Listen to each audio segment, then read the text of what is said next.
was just pointed out to me that I put the wrong year here. I put 15 as opposed to 16, and I'd like to think that's due to I'm such a Spinozist that I think very little of death, and I think very little of these very particular facts about the world, but in fact it's just due to the feebleness of corporal memory, sadly. So another feature of Spinoza's account. So today what I'm going to talk about, this is a somewhat general talk, because what I'm trying to do in this talk is to situate Spinoza and some issues in Spinoza differently than they're normally situated. So what I'm going to try to do is talk about how Spinoza, like a bunch of other philosophers, is responding to a tension between Grotius and Hobbes in the tradition. And he's responding to this tension with features of his theory that we normally think of as entirely motivated by metaphysical questions and questions in the philosophy of mind. But like Kirsten, I think that his ultimate goal is often issues having to do with ethics, both as we understand it and somewhat more broadly. So what I'm going to try to do is show that one of the reasons why Spinoza is interested in certain knowledge is he's interested in showing how we can attain certain moral and political knowledge. And I'm going to argue that that's somewhat in relation to both Hobbes and Grotius, and a tension between them. So that philosophers in the early modern period, and one last thing about this, I think what happens with certain philosophers like Spinoza and Hobbes and Descartes in particular is they get sort of plucked out of the history of philosophy because they're so important to particular areas. So in Hobbes's case, he was sort of plucked out of, until quite recently, plucked out of philosophy departments, and only in political theory departments was he discussed. If you wrote a dissertation on Hobbes, it was very hard to get a job in a philosophy department. It was quite possible to get one in a political theory department, and as a consequence, the way which Hobbes was thought about was entirely in terms of certain features of his political theory, and not in terms of his marvelous theory of knowledge and all these other aspects of Hobbes. And it's the same with the complexity of Descartes, as we all know. Like, until quite recently, Descartes was reduced to a very small set of works. But Descartes has very interesting ideas about moral theory, and obviously the passions, and a wide range of other things. And I think it's also the case with Locke. And I'll talk about that in a little bit. Well, it's also the case clearly with Spinoza, that Spinoza was reduced to certain kinds of metaphysics and mind issues. And it's only been fairly recently, at least in the Anglo-American world, and by the way, so I'm talking about the Anglo-American world as well. It's only recently that in the Anglo-American world, people have become more and more interested in his moral theory. And I think the first collection of essays on the moral theory specifically in many, many years came out like 4 or 5 years ago, Kisner and Yupa's collection. It's only quite recently people have been very interested in these topics. Okay, now, enough of the preface, on to the talk. So I'm going to talk about both Spinoza and Locke, although, as you'll see, Locke is in parentheses because I may not get to Locke. I may not get to the third slide at this rate, but I may not get to Locke. So, but I'm interested in the fact that Spinoza, Locke, Pufendorf, Cumberland, many, many other important philosophers in the early modern period were all committed to trying to achieve certain moral knowledge. And for all of the philosophers I just named, the model for certain moral knowledge was certain geometrical knowledge. So Spinoza is by no means unique in this, but it becomes much clearer that he's not unique when you start looking at the moral world, where this is very, very common. So famous examples, of course, you're all familiar with this. Famous example, I shall treat the nature and the power of the affects and the power of the mind over them by the same method by which in the preceding parts I treated God and the mind, and I shall consider human actions and appetites just as if it were a question of lines, planes, and bodies. As we'll see in a moment, it's basically a paraphrase of Hobbes. And a wonderful parallel passage in Locke, which far less people are familiar with, moral knowledge is as capable of real certainty as mathematics. For certainty being but the perception of the agreement or disagreement of our ideas, and demonstration nothing but the perception of such agreement by the intervention of other ideas or mediums, our moral ideas, as well as mathematical, being archetypes themselves, and I'll explain what this means perhaps. And so adequate and complete ideas, again, adequate word, all the agreement or disagreement which we shall find in them will produce real knowledge. as well as in mathematical figures. And actually, Locke thinks those are the only two areas you really have certain knowledge, are mathematics and morals. And again, and not in this passage, but another place, well, actually in this passage, it's on a geometrical analogy. So both Spinoza and Locke came to the conclusion that not only can we have certain moral knowledge, but also something stronger that I'm going to talk about, that we can have knowledge of real essential moral properties. Like we can have access to the essences of moral and political entities, and we can have certain knowledge of them. And in both cases, it's somewhat surprising that they come to this conclusion. In fact, in Spinoza's case, it's probably so surprising you won't be convinced by my claim, but in Locke's case, perhaps it's a little more convincing. So what I'm going to argue is that the focus on certain moral knowledge in the philosophers writing from the 1650s to the early 18th century, I think it even goes longer than that, can be understood against the background of Grotius and Hobbes and attempts to reconcile aspects of their views. And the focus on knowledge of moral essences in particular can be seen as an attempt to reconcile what I'm going to argue is a fundamental tension between Grotius and Hobbes. And Hobbes is very influenced by Grotius, there's no question of that. But there's a basic tension I'm going to point to in a moment. So to this end, I'm going to first talk about Grotius and Hobbes, and then I'm going to talk about what I refer to as the Dutch response, which is going to be first a philosopher I'm sure you all spend a lot of time reading, Lambertus von Feldhuizen. You should read. It's really extraordinary, actually.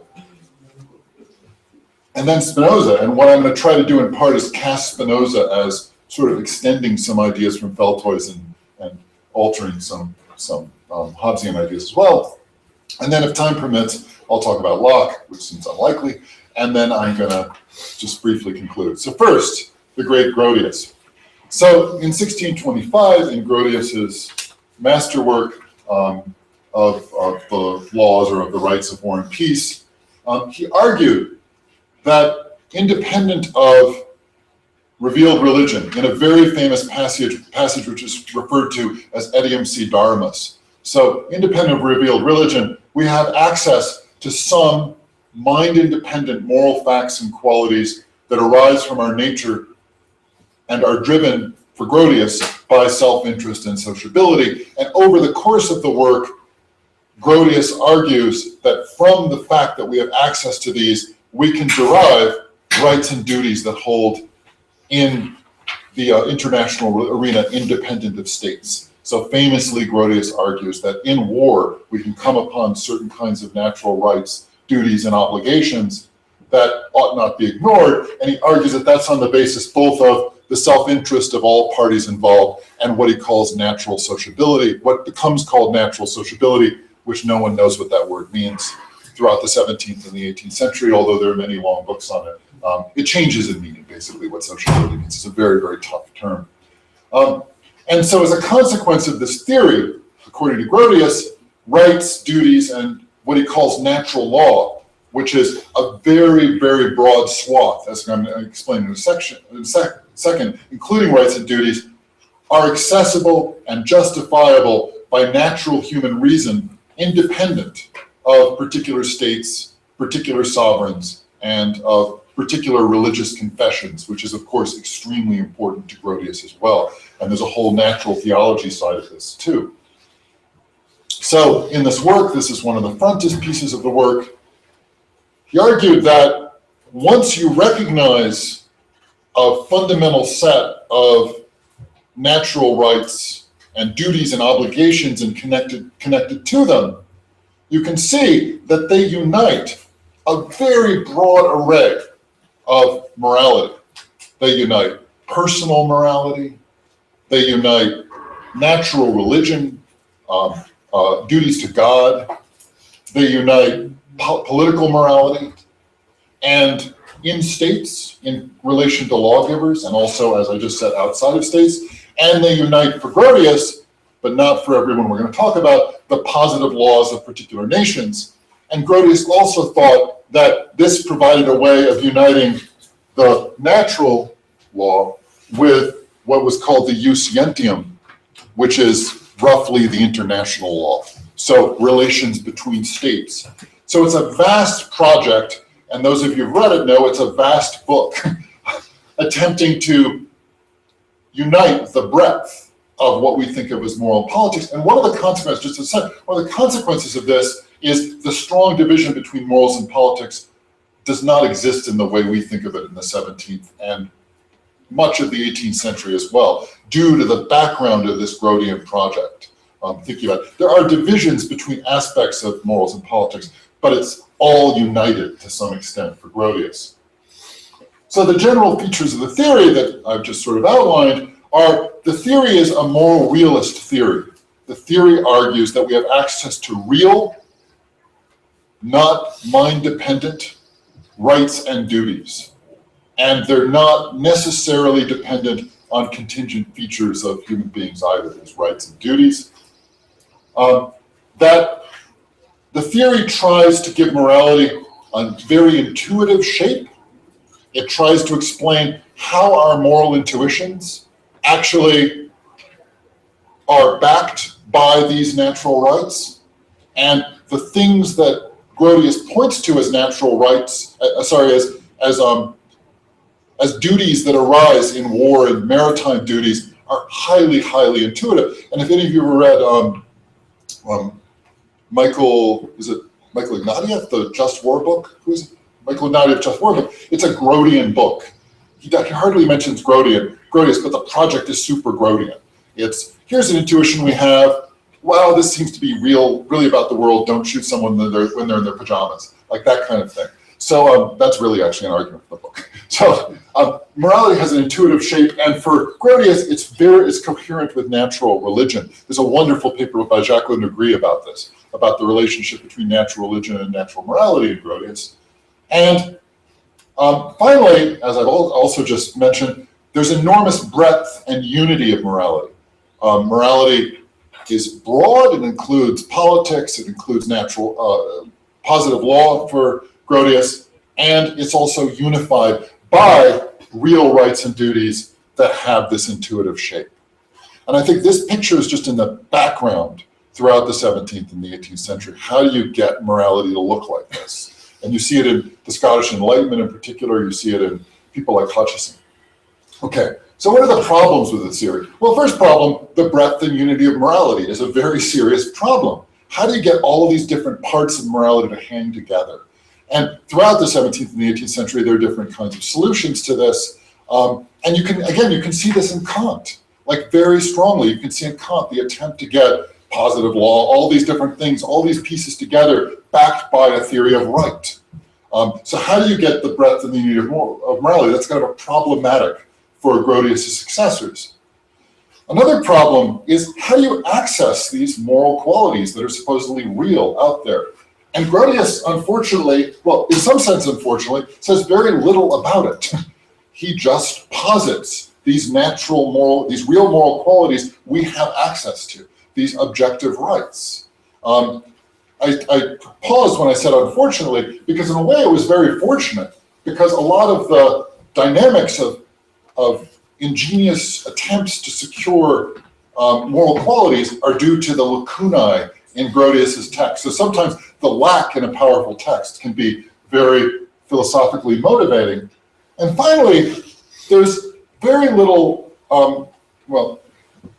there's some account of what moral knowledge is in the theory, but it's nothing like certain demonstrative moral knowledge.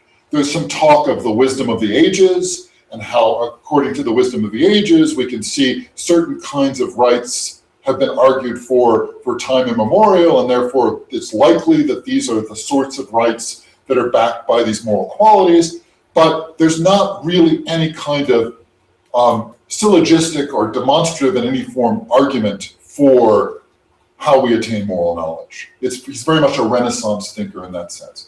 So does this make sense so far? A lot. What? A lot of sense. Okay, good. I'm glad.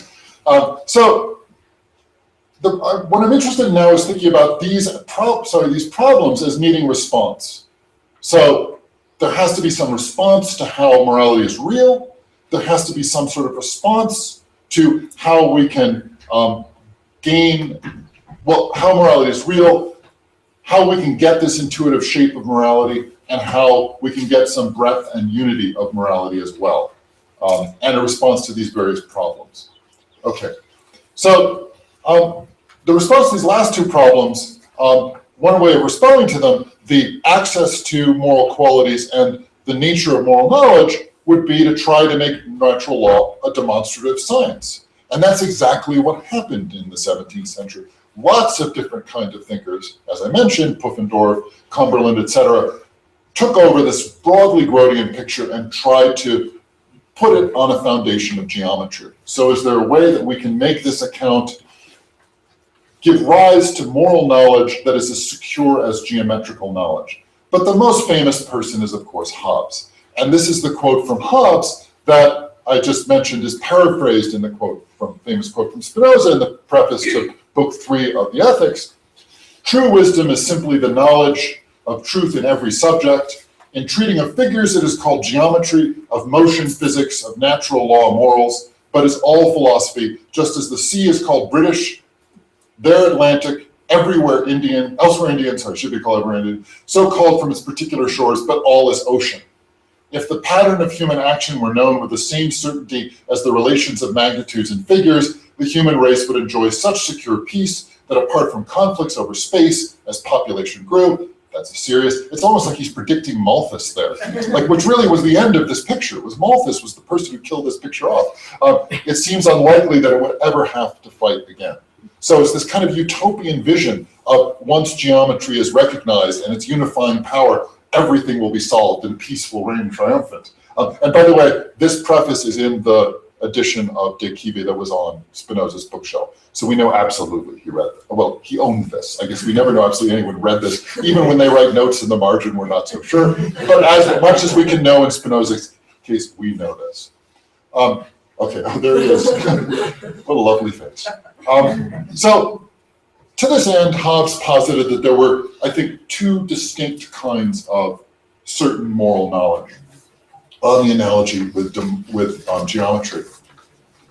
The first kind of moral knowledge, which he describes in the Read Thyself passage at the beginning of Leviathan, and there's some debate about whether Spinoza had access to Leviathan. Well, he certainly could have had access. The question is whether he read it at the time he was writing these things or not. That's a different question.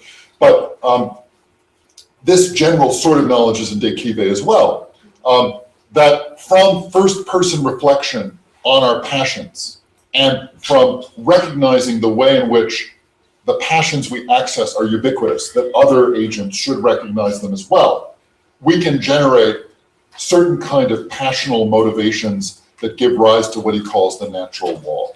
So in the state of nature, we can see that certain kinds of passions are still operative, and these passions for Hobbes, he thinks he can demonstrate that these passions give rise to the first law of nature to seek peace, and then give rise to the desiderata of entering the state of civil society.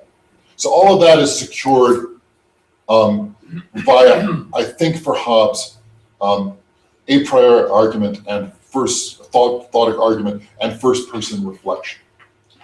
And then there's a second kind of demonstrative moral knowledge, which is demonstrated from stipulated definitions. So once you have a state in place, then the lawgiver can stipulate certain kinds of rules backed by sanctions that, again, you can demonstratively track back to the initial stipulations and the sanctions as well, making the law code clear to everyone. And also the hierarchy of ranks and the virtues and everything else, making this clear to everyone inside the state.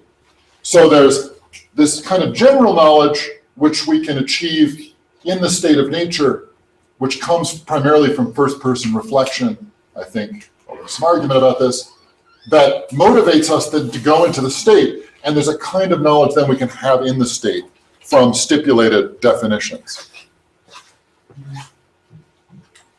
Finally works. Okay. And on Hobbes' account, these two kinds of demonstrative knowledge are connected. Moral duties and obligations outside to enter the state, and then once we're inside the state, are connected via certain chains of reason ultimately back to perspicuous moral qualities or properties, stuff like subjective natural right that I'll talk about in a second, and, as I just said, our first-hand access to motivations and passions. So you see, like, in this way, it's sort of responding to the Grotian problem. There's no demonstration in Grotius, geometrical demonstration is given. It's not clear how you access these qualities in Grotius. Hobbes is giving an answer to how you access these qualities. And the main strategy is a reductionist strategy. So the main strategy is to reduce our motives and justifications to, bless you, perspicuous, I like these us words here for some reason, perspicuous, ubiquitous, and generally explanatory properties or qualities like self-preservation or fear, which can then be used to connect the motivations to enter the state with the motivations within the state and to justify all of them.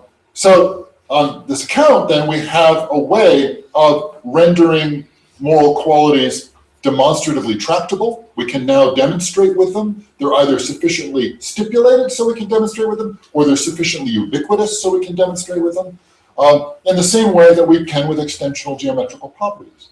And it's absolutely clear that that's his model. Okay, does this make sense still, sort of? Even if you think it's wrong, that's fine. It probably is. And in the background of this is also, I think, an idea of maker's knowledge. That in both cases, the security of the demonstration relies on the fact that either we know because we have the passions and we know what follows from the passions, and that also, by the way, is part of what motivates us to enter the state, because these are passions we possess, or the person who stipulates the definitions, via stipulating the definitions and making them, knows what follows from them in demonstrative argument. And Hobbes talks about maker's knowledge as well. So I think there's good reason to think that he thinks that this all falls under maker's knowledge. So the advantage of this kind of reductionist account is that we can have certain moral knowledge. It's no problem on Hobbes's account. And we have access to the qualities that anchor the certain moral knowledge. And we can also have even essential knowledge of morality. So in this case, we have access to covenants and the state and the positive law, and we know the essence of these things. We know what the essence of the covenant is, according to Hobbes, because we have maker's knowledge of it, and we know the essential properties that go into it. For Hobbes, and by the way, when I say reductionist, you probably all know this, but I mean really reductionist, because Hobbes thinks that the operation that is utilized in the demonstration is addition and subtraction. So it's a very reductionist account of how knowledge is generated from these reduced perspicuous qualities. So we can have essential knowledge of these things, but now there's a tension that arises, and you can see what the tension is. There's a tension between Grotius's ideal of a realist and unified natural law, accessible through right reason, and independent of confession, states, and geometrical certainty, and this kind of theory where, well, and this kind of theory that doesn't grant you almost any of that. So the tension arises because in order to make the deduction efficacious, to make it work, and to make it certain, and to give rise to certain plausible deductive principles and perspicuous common properties permitting and licensing the deduction, it had to be super reductionist. But the reduction of the quality to something that could be treated in the demonstration and is perspicuous results in a theory that's so revisionist about the unity and the nature of morality as to conflict with our basic intuitions and to deflate or defeat moral realist aspirations. So let me give you some examples of this, of what I mean when I say it's so revisionist as to defeat our intuitions and these realist aspirations. First the intuitions and the realist aspirations. As a consequence of this theory, there are two distinct obligations to morality in the state. There's the general obligation to self-preservation in the state, and there's the proximate obligation of the sanction that's attached to the law, or sanction attached to some kind of duty in the state. But the problem is that we have two motivations, and the proximate motivation is just stipulated, and the proximate motivation seems terribly arbitrary. So it doesn't seem like we actually have any proximate moral motivation to follow moral obligation. We just have this general obligation to self-preservation, and then we have the proximate obligation not to be hit by the sovereign. So there's something very counterintuitive to how we normally think about moral motivation, and how Grotius thought about moral motivation, and the way Hobbes thinks about it. Also, as you can see, there's a very strong divide here between artificial and natural, which is again very, very counterintuitive, because it seems like the claim is that natural morality is just get thee into the state, and maybe some very general features of the state, whereas stipulated morality becomes the core, an enormous fragment of what we think of as morality. And this is artificial, it can change, the ranks, the covenants, the customs, these can all change and alter. So it's very counterintuitive that natural morality has been reduced so much that there's nothing like a natural virtue independent of the state or this sort of thing. That's all pushed out of the theory. And that was extremely counterintuitive to Hobbes's contemporaries. And finally, and I also mentioned this, the amount of arbitrariness that seems to be in the theory, that just how the lawmaker crafts the law, just how the ranks are constructed, again, seems very, very counterintuitive to what we want out of a moral theory. We don't want it to be arbitrary in this way. And generations of post-Hobbesians attacked him on this point too, most famously perhaps Shaftesbury, but lots of people attacked him on the arbitrariness of the conventions. So it seems like in order to get the moral theory to be demonstratively certain, you have to reduce the qualities, but the consequence of the reduction of the qualities is a deep conflict with the Grotian program. And this is perhaps best of all seen in the famous definition of natural right in Hobbes, taken from my very copy of Noel Malcolm's edition on my desk, because there is no more beautiful presentation than Noel Malcolm. The right of nature, which writers commonly call, i.e. Grotius, jus naturale, is the liberty each man hath to use his own power as he will himself for the preservation of his own nature, that is to say, of his own life, and consequently of doing anything which in his own judgment and reason he shall conceive to be the aptest means thereunto. So we have a radically, depending on how you read judgment and reason, we have a radically subjective theory of natural right. And it doesn't seem to be anchored in anything like a real moral quality that I'm accessing, i.e. on the Grotian picture. And this obviously is just about one of the most famous passages in Hobbes, but this is often seen as like a turning point. And I think one sort of obvious way of thinking about what's going on here is the lack of Grotius giving an argument for how we can access real natural right forces Hobbes to deflate the theory to subjective right, and then to see what can we secure on the basis of subjective right. And we can secure a lot. Unfortunately, it doesn't look like what we want morality to do, and then that conflicts with the rest of the Grotian program. So does this make sense, sort of, so far? Okay. So philosophers writing after Hobbes, I think there's sort of two huge bumps in the road. There's Grotius and then there's Hobbes, and then you have what follows in relation to it.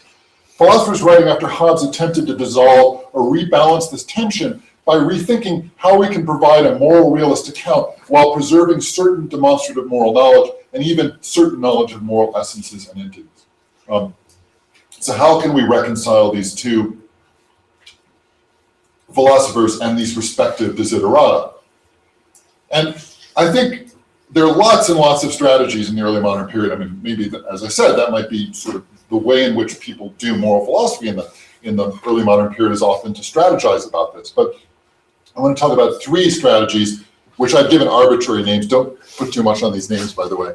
The first is Feldhuisen's, which I've referred to as teleological natural religion. The second is Spinoza, which I've referred to as metaphysical reductive realism. Maybe you can just ignore the reductive if you want. And the third is Locke's inferentialist strategy, which I may not get to. So one interesting feature of Holland in the 1650s and the 1660s was Well, one uninteresting feature is Grotius was pervasive. Big surprise that Grotius was pervasive, in particular in the anti-Orangist circles, because both of Grotius' genius and because Grotius was a central figure in the disagreements between the Republicans and the Orangists, which the Republicans lost at a certain point in this period. So Grotius is important in all sorts of ways in this period. So it's unsurprising that Grotius is pervasive. But Hobbes was actually surprisingly pervasive. And Holland is one of the places, I don't know if it's the only place, but it's the only one I can think of, where you have positive writings on Hobbes that are approving and positive, where people are saying, this seems like a really sensible theory. And perhaps the most important of these is Feldhuizen's Epistolica Dissertatio de Principis Juxti et Decori of 1651. So it's actually published in Holland in the year that Leviathan appears in England. So he's a contemporary of Hobbes, a younger contemporary of Hobbes. Who published it? I can't remember. Do you remember anyone remember who published it? I would say Elsevier, but I know I get in trouble because someone would say, Elsevier never. We heard a long story this evening about you shouldn't guess it's Elsevier. I'm not sure. But actually, I can't remember who published it, but actually the publisher was the one who told Feldhuizen, throw some Hobbes in. It's interesting. So actually the subtitle is like, and on Hobbes's De Cive, and that was actually the publisher insisted on that too, was the Hobbes part of it. So that again tells you something about the climate. Like the people are like, write about Hobbes, this is groovy stuff.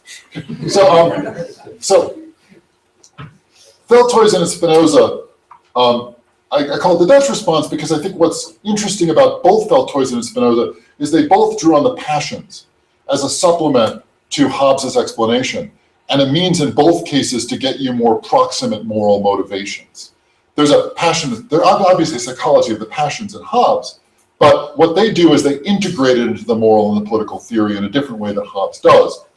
And Feldhuizen, as we'll see, emphasized teleological natural religion in order to make the moral science more Grotian, to give it the realism, the required realism, and to unite the breadth of morality. Whereas, as we're going to see, Spinoza did something, well, as you know, Spinoza did something quite different. So in this work, Feldhuizen says that he's trying to make the science more demonstrative. Although it's not written in a demonstrative, it's written as a letter. But what he's trying to do is make Hobbes' science even more convincingly demonstrative and the work De Cive more convincingly demonstrative. And it's clear that how he's trying to do that is by combining it with a Cartesian theory of the passions. So for Feldhuizen, particular passions are the passion of love, the passion of gratitude, that's a passion for him, we'll talk about in a second, are derived from self-preservation, which in turn for Feldhuizen derives from physiology. Feldhuizen was a Leiden-trained doctor, so he was trained in Cartesian physiology, and that enters into his work as well. And Feldhuizen's idea is that the passions, as derived from self-preservation, provide a bridge from physiology to politics and interpersonal morality and religious morality as well. And as I said, will allow you to have these proximate moral obligations and justifications. So how does he do that? Well, the idea, which by the way is familiar to us from Strawson in a sense, is reactive attitudes. So the idea is that certain kinds of passions engender appropriate responses, decorous responses. And these appropriate responses happen at various kinds of levels. There's social appropriateness, there's sort of higher level moral appropriateness, there's appropriateness of natural religion, but passions give rise to other kinds of responding passions, and that gives you the texture of intuitive morality, and it also gives you local motivations. If someone gives me a beautiful piece of bread that they bought me at the roadside, you attempted to buy us bread at the roadside. So if someone gives me a beautiful piece of bread, If someone fails to give it to me, that's a different one. If someone gives me a piece of bread that they bought at the roadside and I just swipe it and run away, I'm rightly sanctioned for the fact that the passion of gratitude, the corresponding passion of gratitude that should respond in me to them doesn't arise. So that's like how the theory works. And there are just certain passions that should give rise to other kinds of intersocial passions. It's actually quite an ingenious way of thinking about it. And you can see the motivations are all just clear. In that case, the motivation is when someone gives me something, I should respond with gratitude. Like there's just a proximate moral motivation. You don't have to have recourse to general self-preservation because it's been localized through this network of passions. And he also talks about natural disgust in this way. He talks about lust in this way. So they're natural kinds of passions, they're more moral passions, etc. And so the fittingness of the passions to their object and context and the reactive passions provide the basis for good and evil, virtue and vice. This is a very attractive way of redressing the lack of intuitiveness in Hobbes' account, while preserving at the same time demonstrative certainty, because you can track all the passions and you can track all the relations now on this theory. And passions are again still knowable. They're knowable via their causal mechanisms, and they're also knowable because we just go. You should, when someone gives you bread from the roadside, respond with gratitude. It's also perfectly knowable how this should work out. So reactive passions and the fit of these passions to different kinds of contexts and actions in a variety of contexts render the picture more intuitive.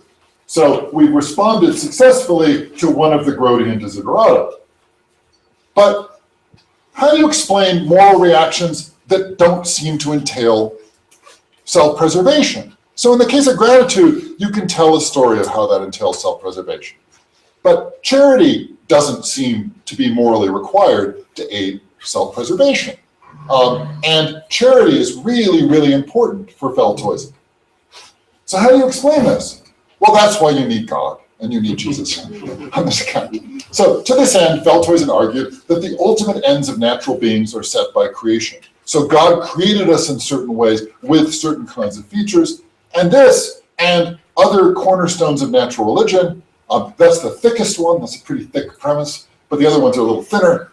This and other cornerstones of natural religion anchor a kind of providentialist utilitarianism on this account. So the reason why you should give charitably is because it fits more generally in the divine plan that if creatures with certain kinds of frames like us give charitably, that adduces to the self-preservation of creation as a whole, which is one of the desiderata of God. So charity was required as part of the divine utilitarian plan. Furthermore, utility now united moral passions and made them, so utility is what now united a lot of the moral passions and made them tractable. We know charity is ultimately part of this kind of divine utility, and we can think about how God deduces, the divine deducer thinks about why you should act charitably in relation to its utility for the divine plan. Together, this allowed for a Grotian theory that was also in principle demonstratively certain.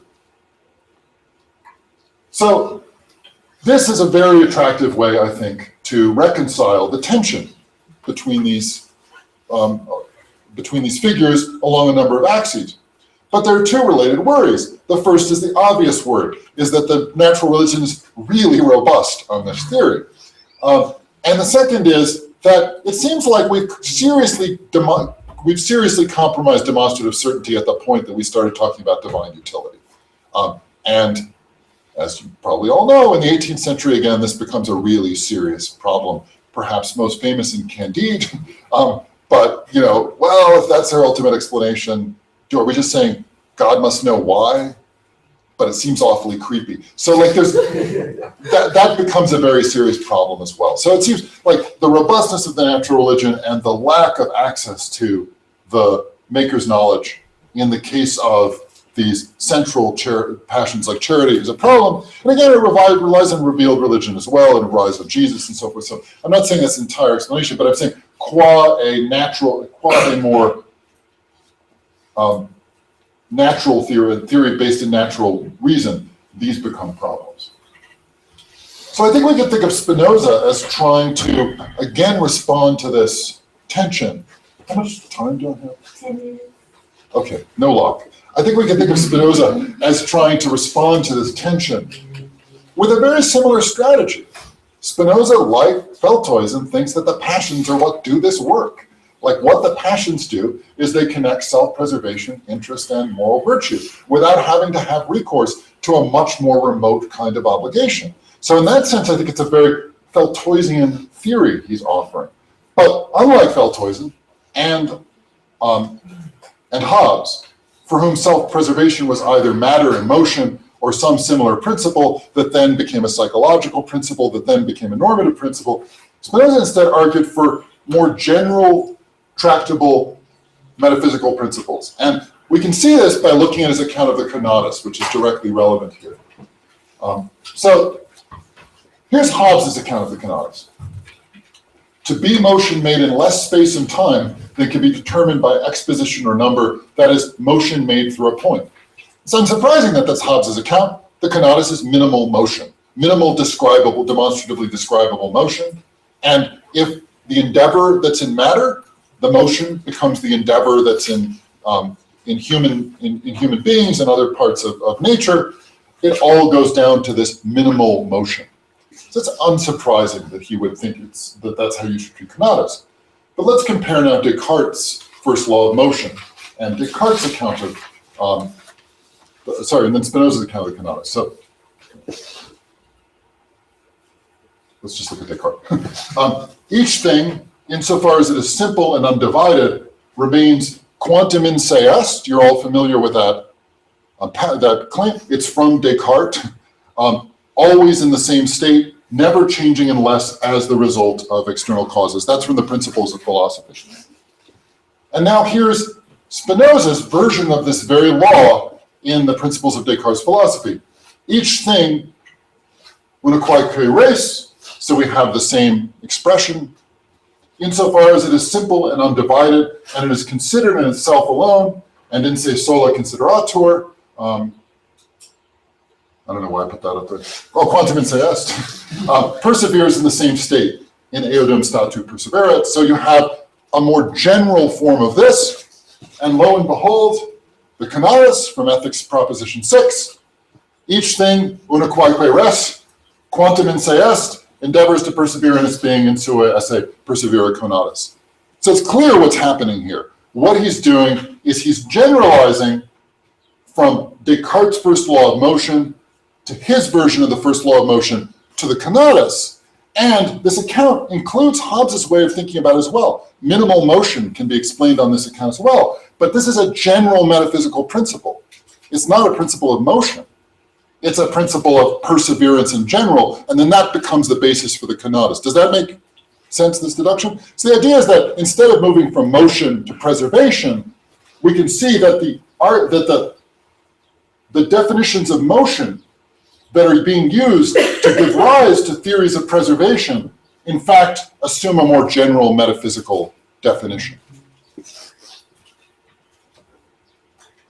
So this provides a general definition that has wider application and allows for a wider range of beings and phenomena to be connected and explained. And I think that's his general strategy. Can we provide a broader, necessary condition of the other definitions that can then provide a more general metaphysical explanation? And it's wholly perspicuous as well on this account. A reasoner looking at, an a priori reasoner, looking at this definition, at least according to Spinoza, should see that it's clear and convincing. Okay. Does this? So, like Feldhuisen then, we have a theory of the passions as a bridge to morality, but unlike Feldhuisen, we're arguing for more general metaphysical principles which are warranted independently of a particular physiology or a particular moral desideratum that become the basis for these passions. And then now I want to argue, and then also, and what do I want to argue? I should check how much time I have. And we can also have general knowledge of the essences of these passions. So since we are part of nature and these principles that guide the passions, like the conatus, or from which the passions are derived, are in the part and the whole of nature, which Kirsten said quite rightly is a mysterious passage. but I think he thinks that whatever these general principles are that enter into the passions are accessible via reason. We can have adequate knowledge of the passions for him, which again is not adequate knowledge of the experience of feeling a passion, it's general knowledge of the causal structure of the passion. Okay. But we might have the following worry. We can have certain knowledge of metaphysical principles and certain knowledge of the passions insofar as they follow from these metaphysical principles, and this avoids a cost of Hobbesian reductionism insofar as morality means something full-blooded, independent of particular institutions and conventions. Spinoza now has the resources to talk about virtues independent of particular states. He argues that you'll be freest and happiest in a state, but that's different from saying the existence of morality depends on the existence of a state. So it's a weaker claim, and it allows for some sort of natural morality on this theory. But a new worry now is, since we're just talking about the passions, the political theory is so general. How do you build a political theory on these kinds of super general metaphysical principles? And how do you connect it to this theory of the passions without undermining the Grotian desire for unity and the focus on real natural right? So the worry is strengthened by Spinoza's own claim about right. Here I do not acknowledge any distinction between men and other individuals of nature, nor between men endowed with reason and others to whom true reason is unknown, nor between fools, madmen, and the sane. So it seems like he's making the criterion of natural right even more minimal than Hobbes in some ways. And as I said, the worry is that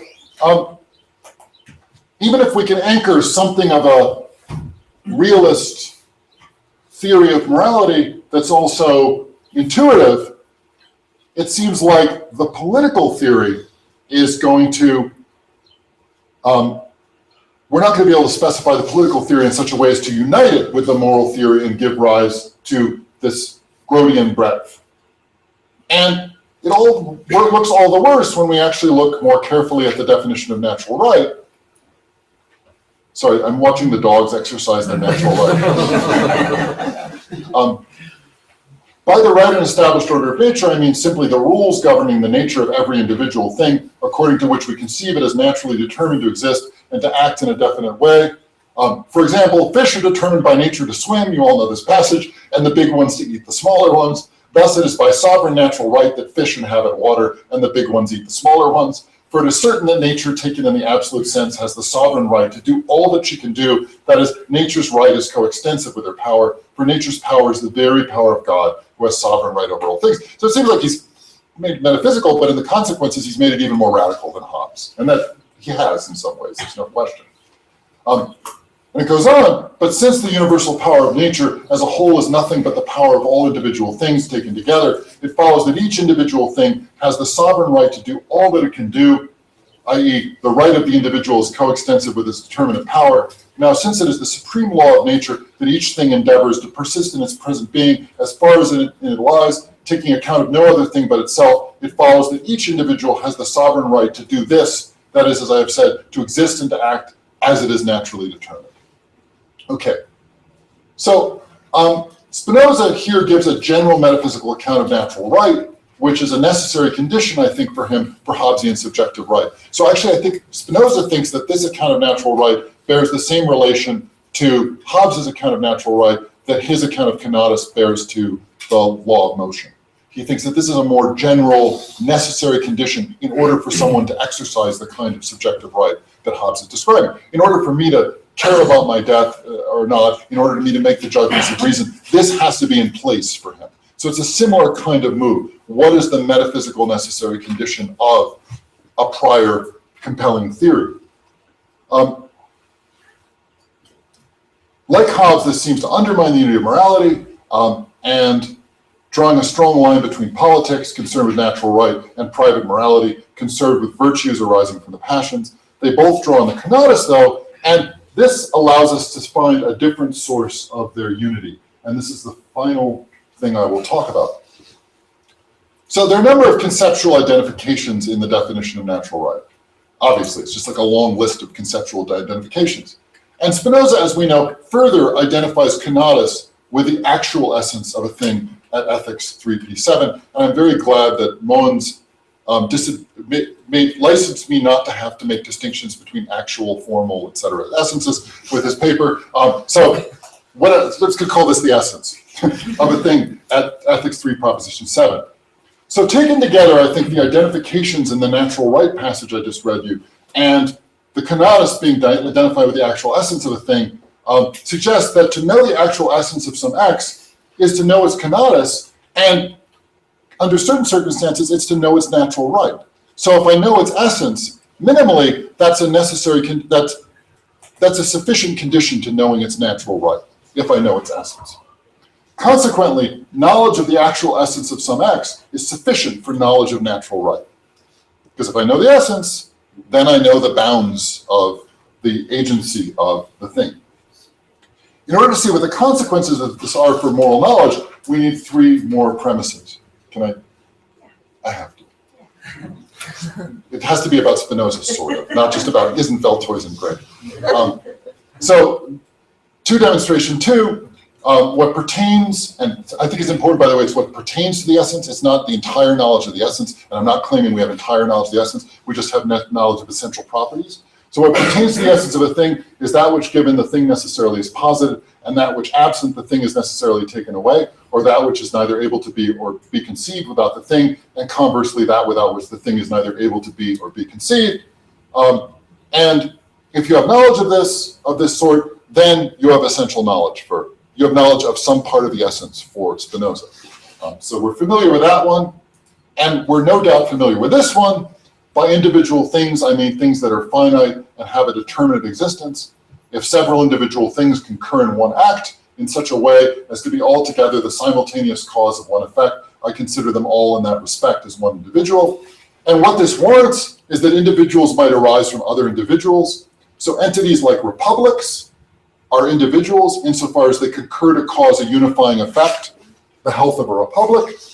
And the problem is if this is the case, and this would be, having knowledge of this would be political knowledge, how do we have this knowledge given that, and this is what Kirsten's paper was about, given that things like republics seem to be finite and intrinsically products of the imagination. So, and by the way, I accept what Kirsten said. I'm glad that she said that, because now I rest everything on that.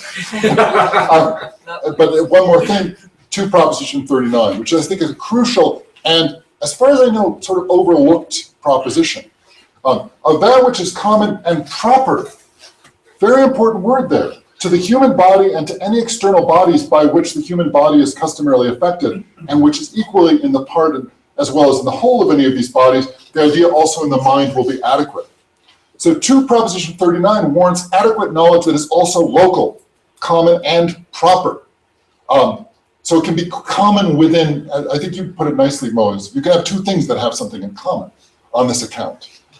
So common and proper to the human body and to any external bodies by which the human body is customarily affected. A lot rests on how we interpret proper, but Spinoza seems to be suggesting that it is sufficient for adequate knowledge that some property of a passion, for example, might be common just to the human body and that which affects it. And if that's the case, then we can have knowledge of the essences of corporate entities, the knowledge of the health of republics, through knowledge of the passions that are related to them connected with self-preservation. In addition to that, if it satisfies definition 2, it would then be adequate knowledge. It would be certain essential moral knowledge. So the question is, we could have this on this account.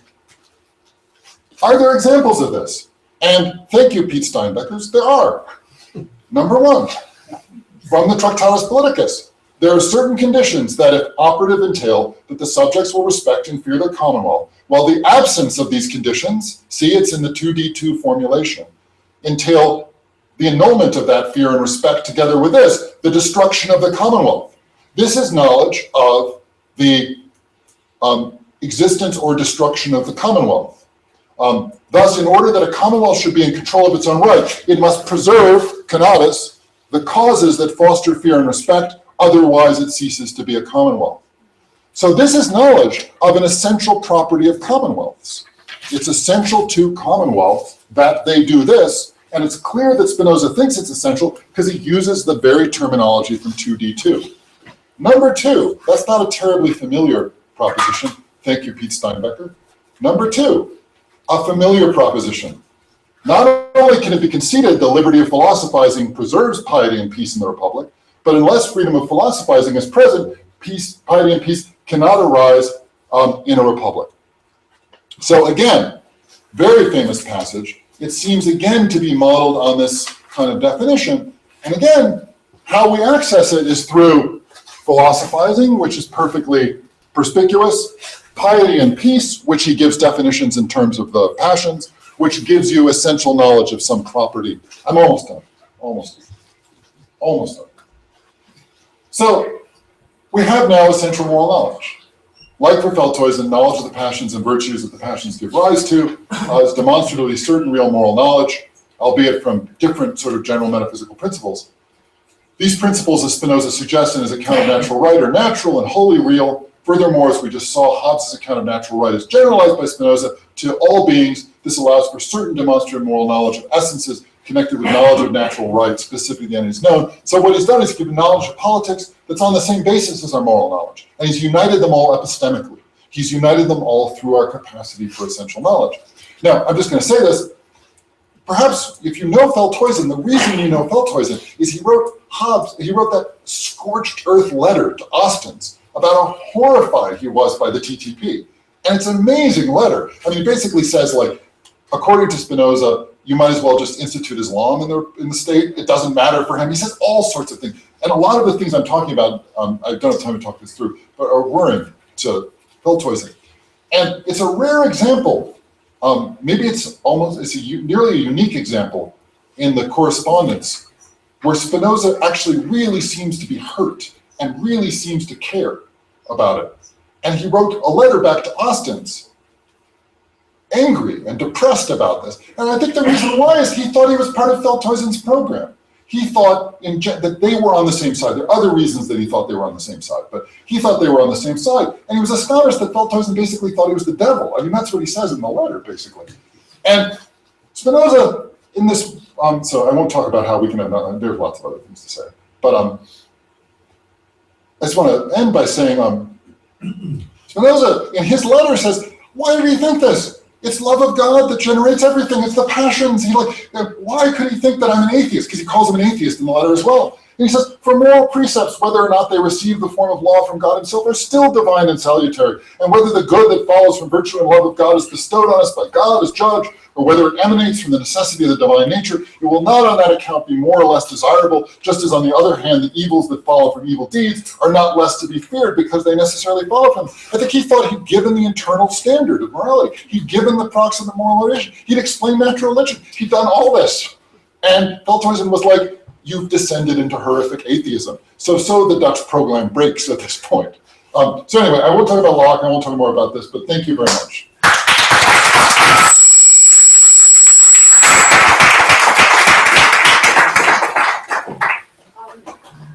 I'm afraid we don't have any more time for questions now, but maybe during classes we can do it. We're half an hour behind. Just a very quick comment. I lent you money too, okay? Okay, I have gratitude towards you. And it was all very quick, I know, but it's because I wanted to give a very broad sort of account. Well, just your question and then You can ask me a question over call. continue. Okay. Yes. Okay, so this is very interesting. I have a little bit of concern that has something to do with Feldhuisen actually. And what you said at the beginning, I think maybe your sort of the broad notion of what's going on in the 17th and 18th century made very broad claims about that. Seemed to sort of leave out the whole tradition that comes from Machiavelli and upwards. Yeah. And the state. So I was assuming people would immediately say, what about Fortuna?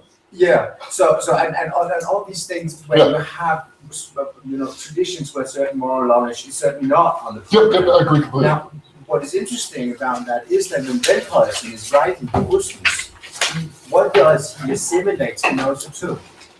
He assimilates to the French that Mersenne has written about. Yeah. And who is he talking about? He's talking about Gabriel Naudet, That's the kind of guys, the libertine erudites, Yeah. who are the people who do not believe in certain moral knowledge. I agree. So that sort of explains why he thinks that Spinoza is not on the same team as he. No, I agree. Spinoza is a skepticist. I agree completely. And just one point, 2 points about very quickly. Number one, I'm not denying the importance of Fortuna. It's very important as theory. I'm just saying there is a place for certain moral knowledge in his theory, and he thinks it's important. I think you're Spinoza. right, And number two, I think that's absolutely right. And I think maybe actually Beltoisen was right in some ways in his judgment. Like that is in the background of this theory as well. I think Spinoza thought he'd sufficiently covered it, and he didn't. So thank you.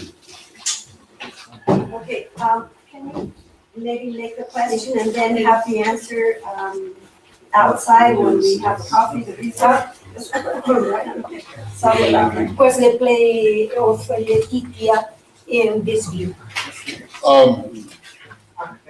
It's just one of a number of passions, I think. I mean, I'm talking at a very, very general level. But I would think specifically, what do you have a specific idea about why Letitia? How what Letitia in this view, in your view, It's a fundamental motivation on a theory. Letitia is muy important. Spinoza But the general, is a tool. sure, but I'm not talking about particular passions. I'm talking about general features of passion. So we can disagree on which No. particular passions are more or less important. Letitia like a tool I don't understand. for moral. But it's a passion. I mean, but it has the same. Okay, Okay, okay, thank you, thank you. To say the passion. I did give you an example. Thank you very much. yeah.